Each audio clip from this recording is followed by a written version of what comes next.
Chapter 1: A New Beginning. Sophia Montgomery had always dreamed of visiting Venice. The city of canals, with its romantic allure and rich history, had captivated her imagination for as long as she could remember. So when she received a grant to study art restoration in Italy, she knew she had to seize the opportunity. Leaving behind her life in New York, she packed her bags and boarded a flight to Venice, her heart brimming with excitement and anticipation. Her new home was a quaint apartment in a centuries-old building overlooking a narrow canal. The apartment was small but charming, with exposed wooden beams and large windows that let in the golden light of the Venetian sun. From her balcony, Sophia could see gondolas gliding gently through the water, their gondoliers singing softly as they navigated the winding waterways. Sophia's days were filled with the meticulous work of art restoration. She spent hours in the grand palazzos of Venice, carefully cleaning and repairing ancient frescoes and paintings. The work was demanding, but it was also deeply satisfying. Each day, she felt a deeper connection to the city's rich cultural heritage. One afternoon, while exploring a small, dusty bookshop in a quiet corner of the city, Sophia stumbled upon an old leather-bound journal. Intrigued, she opened it to find a series of letters written in elegant, flowing script. The letters were dated from the late 19th century and signed by a woman named Isabella. As she read the first letter, Sophia felt a shiver run down her spine. Isabella wrote of a passionate love affair with a local artist named Marco, their romance unfolding against the backdrop of Venice's canals and bridges. The letters were filled with longing and desire, as well as a deep sense of melancholy. It was clear that Isabella and Marco's love was fraught with obstacles and heartache. Sophia was captivated. She purchased the journal and took it home, eager to learn more about Isabella and Marco's story. Chapter 2: The Letters Unfold. Each evening, after a long day of restoration work, Sophia would curl up on her balcony with a cup of tea and read another letter from Isabella. She learned that Isabella was a young woman from a wealthy family, sent to Venice to stay with her aunt and uncle while her parents traveled abroad. It was during this time that she met Marco, a talented but struggling artist. Despite their different social backgrounds, Isabella and Marco were drawn to each other. They spent their days exploring the city's hidden corners, visiting art galleries, and sharing their dreams for the future. Isabella wrote of their secret meetings in candlelit rooms, their whispered conversations filled with promises and hopes. But their love was not without challenges. Isabella's family had plans for her to marry a wealthy suitor, a man she did not love. Marco, on the other hand, struggled to make a living as an artist, his work often going unrecognized and undervalued. Their love affair had to remain hidden, their letters a testament to their forbidden passion.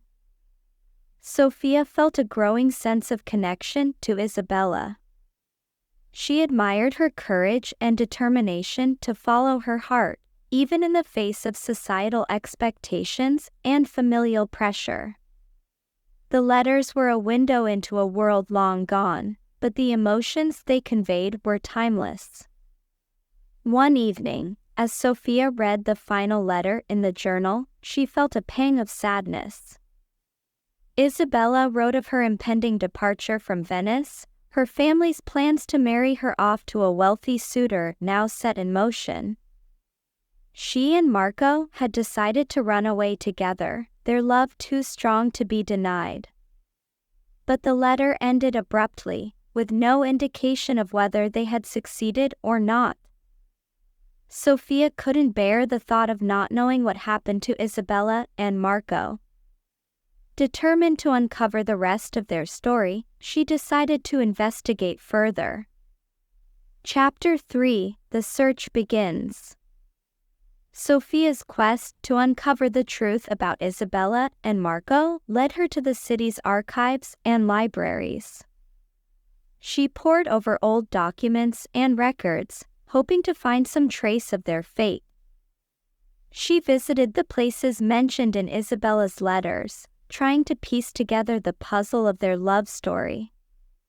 One afternoon, while searching through the archives of a local church, Sophia discovered a faded photograph tucked between the pages of an old registry book. The photograph showed a young couple standing on a bridge, their arms wrapped around each other.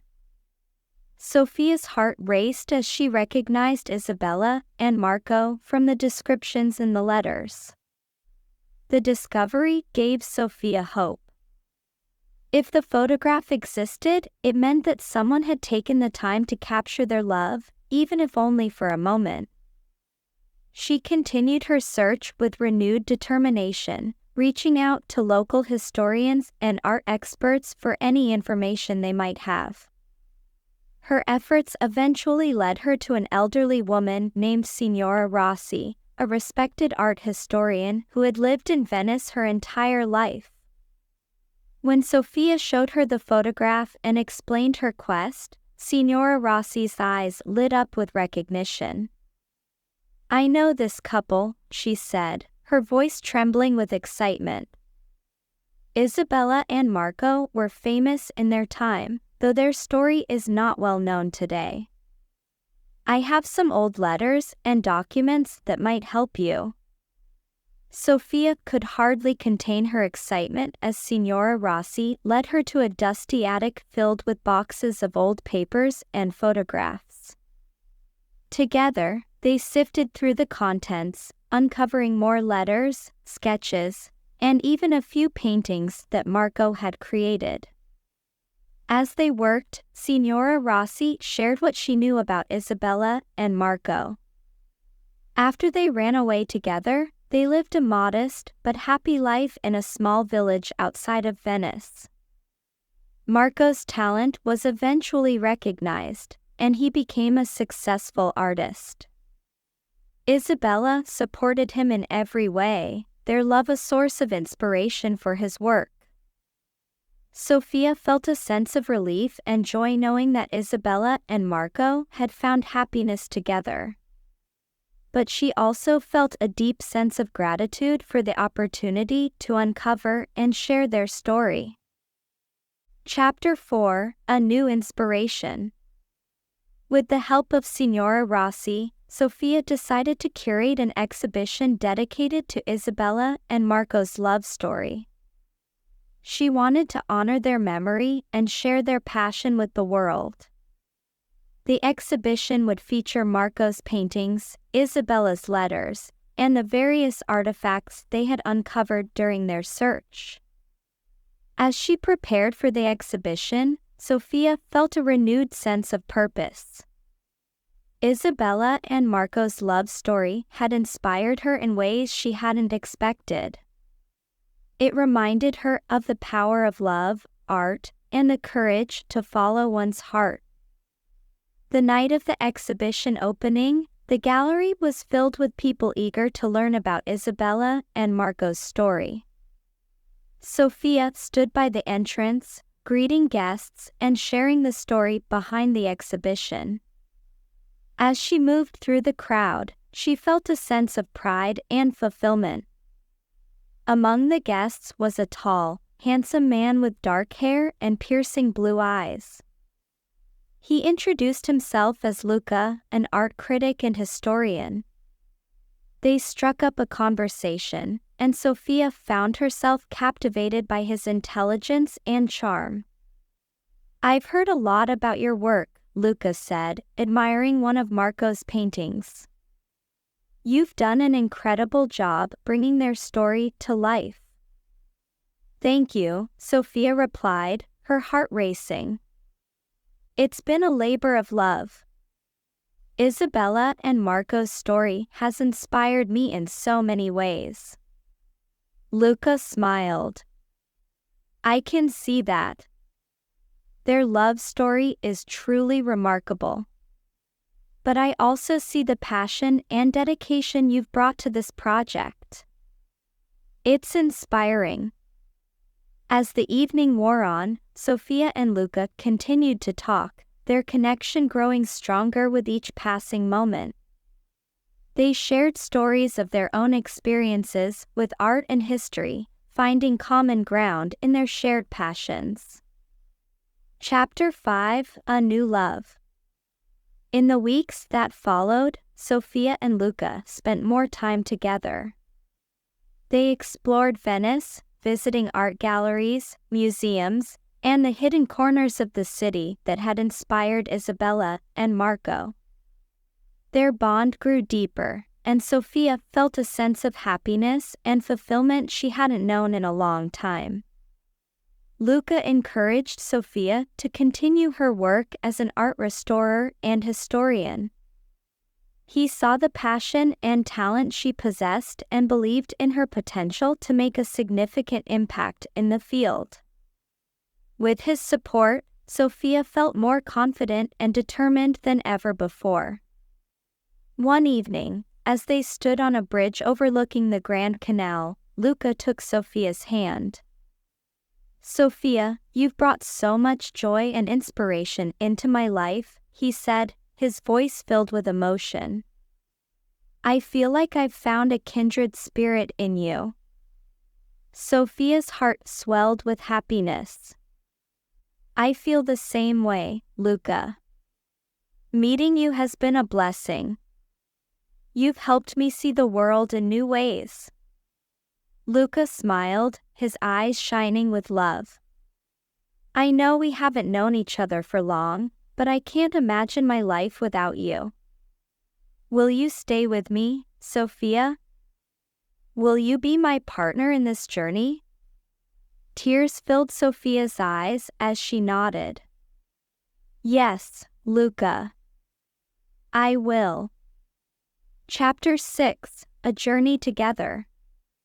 Sofia and Luca's relationship blossomed as they continued to explore the world of art and history together.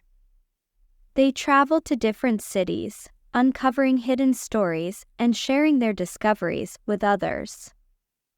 Their love for each other grew stronger with each passing day, their bond unbreakable. Sofia's work as an art restorer and historian gained recognition, and she was invited to speak at conferences and exhibitions around the world. Luca was always by her side, supporting her and celebrating her achievements. One day, while exploring an old library in Florence, they stumbled upon a collection of letters and sketches that had never been seen before. The letters were written by a young woman named Clara, who had lived in the 18th century. Clara's letters told the story of her love for a young musician named Alessandro, their romance unfolding against the backdrop of Florence's grand palazzos and piazzas. Sofia and Luca were captivated by Clara and Alessandro's story. They decided to curate another exhibition, this time dedicated to the lovers from Florence. The exhibition was a huge success, drawing visitors from all over the world. As they stood together in the gallery, surrounded by Clara and Alessandro's letters and sketches, Sofia felt a sense of fulfillment and joy. She knew that their work was making a difference, preserving the stories of the past and inspiring future generations. Chapter 7: A Legacy of Love. Years passed, and Sofia and Luca continued their work, uncovering hidden stories and sharing them with the world. Their love for each other remained strong, their bond deepening with each new adventure. They eventually settled in Venice, the city that had brought them together. They purchased a beautiful old palazzo overlooking the Grand Canal, where they lived and worked, surrounded by the art and history they loved. Sofia and Luca's exhibitions became renowned for their depth and emotion, drawing visitors from all over the world. They mentored young artists and historians, passing on their knowledge and passion to the next generation. One evening, as they sat on their balcony, watching the sun set over the canal, Luca took Sofia's hand. "We've had an incredible journey together," he said, his voice filled with love. "I can't imagine my life without you." Sofia smiled, her heart full. "I feel the same way, Luca. We've built a beautiful life together, filled with love, art, and history. I wouldn't change a thing." As they watched the sun dip below the horizon, Sofia and Luca knew that their love story was just one of many that had been written in the city of Venice. They felt a deep sense of gratitude for the journey they had taken together and the love that had brought them to where they were. And as they looked out over the city they loved, their hearts filled with hope and anticipation for the future, they knew that their story was far from over. It was a story that would continue to inspire and be remembered, a testament to the enduring power of love and the beauty of following one's heart. The end.